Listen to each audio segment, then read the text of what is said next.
সম্মানিত মুসল্লিবৃন্দ, আমরা এই স্বাধীনতাকে কিভাবে উদযাপন করব? স্বাধীনতা উদযাপনে ইসলাম কি বলে, এই বিষয়ে আজকে আমরা আলোকপাত করব ইনশাআল্লাহ।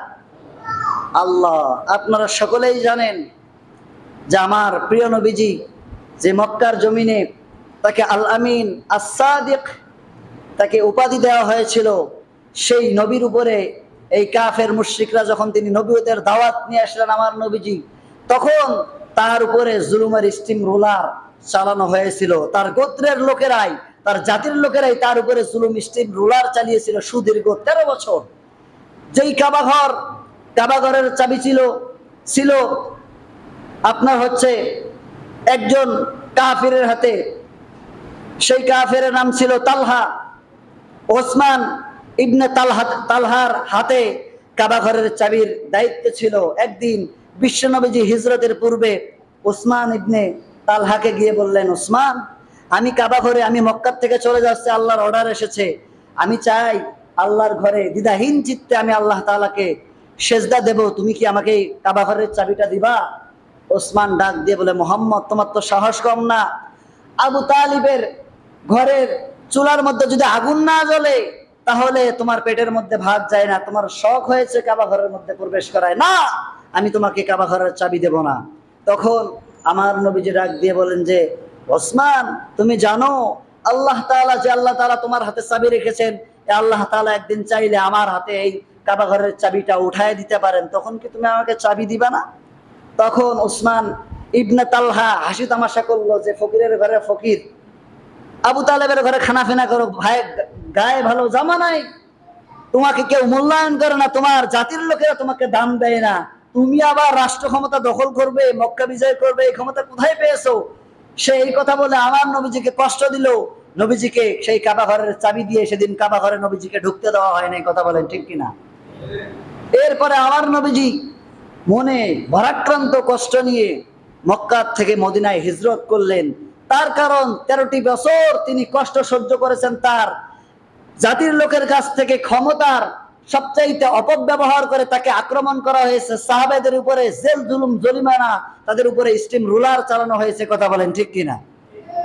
আমার নবীজি চলে গেলেন মক্কায় চলে গিয়ে 7-8 বছর যেতে না যেতে 10,000 সৈন্য নিয়ে, 10,000 সাহাবী নিয়ে আবার বীরের বেশে তিনি মক্কামুখী যাত্রা করলেন। মক্কামুখী যখন যাত্রা করেছেন তখন মক্কার মানুষদের কলিজার মধ্যে কাঁপুনি উঠেছে যে, মুহাম্মদকে আমরা ক্ষমতার অপব্যবহার করে দেশ থেকে তাড়াতে আমরা বাধ্য করেছি, সেই মুহাম্মদ নাকি আবার সৈন্য বাহিনী নিয়ে মক্কা আক্রমণ করার জন্য আসতেছে। আবু সুফিয়ান খবর পাঠালো গোয়েন্দা বিভাগের লোকেরা, যাও, মুহাম্মদ নাকি আসতেছে, দেখো তো কত হাজার সৈন্য নিয়ে আসতেছে। আমার নবী সাহাবীদেরকে বললেন, সাহাবীরা, চুলা বানাও বেশি এবং তোমরা বাথরুম বানাও কম। তার কারণ তারা যখন এসে চুলা দেখবে চুলা বেশি, যদি মনে করে যে এত যখন চুলা, একজন চুলার মধ্যে ভাত রান্না করলে 8-10 জন মানুষ খাওয়া যায়, সুতরাং চুলা বানানো হলো বেশি, বাথরুম বানানো হলো কম। গোয়েন্দা বাহিনী রাতের বেলা এসে দেখেন অসংখ্য চুলা গুনতে গুনতে সকাল হয়েছে। আবু সুফিয়ানের কাছে চলে গেল। আবু সুফিয়ান ডাক দিয়ে বলল যে, কত হাজার লোক এসেছে? বললেন যে, জাহাবানা, লোক গণবো কখন? চুলা গুনেই তো শেষ করতে পারি না। আবু সুফিয়ান বলে, বেকুব, আমি দিলাম তোমাকে লোক গণার জন্য, তুমি চুলা গনে আসলা না। তারপরের দিন আবার পাঠিয়ে দিছে, সকালবেলা যাও, দেখো মুহাম্মদ কত হাজার সৈন্য নিয়ে এই মক্কা আক্রমণের জন্য এসেছে। আবার যখন সকালবেলা গেছে দেখেন এক একটা বাথরুমের সামনে শত শত মানুষের লাইন। সকালবেলা ওই কাজ আর কার না লাগে? এই মানুষের লাইন দেখে তো ওরা ভীত যে এক একটা বাথরুমের কাছে যদি এত মানুষ থাকে টয়লেটের সামনে, তাহলে না আরো কত মানুষ তারা আপনার হচ্ছে তাঁবুর মধ্যে আছে, তারা এই বাথরুমের মধ্যে মানুষ দেখে তারা ভয়ে মক্কা থেকে পালানো শুরু করেছে। কথা বলেন ঠিক কিনা? আমার নবীজি মক্কায় ঢুকলেন।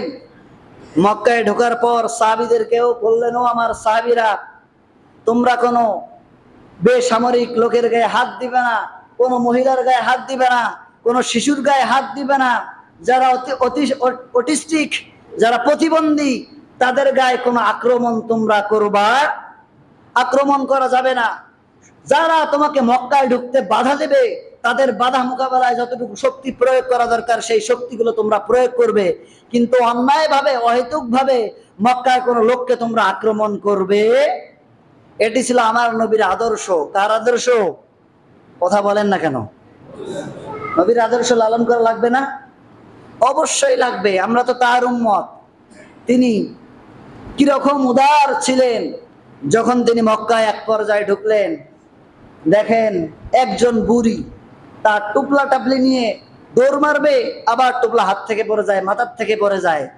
আমার নবীজি সেই বুড়ির সামনে গিয়ে হাজির। বুড়িমা, টুপলাটা আমাকে দেন, আমি আপনাকে আগায় দেই। কোথায় যাবেন আপনি? বুড়ি ডাক দিয়ে বললো, ওই গোত্রে আমি যেতে চাই।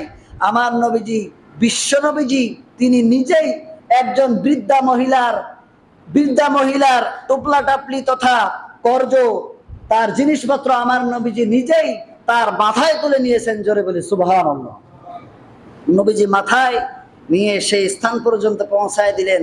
বললেন যে, বুড়িমা ঠিক আছে আপনি থাকেন। বুড়িমা ডাক দিয়ে বলল যে, বাবা তুমি এত কষ্ট করে আমাকে এত দূর পর্যন্ত মালগুলো পৌঁছায় দিলা, তোমার পরিচয়টা তো বললা না।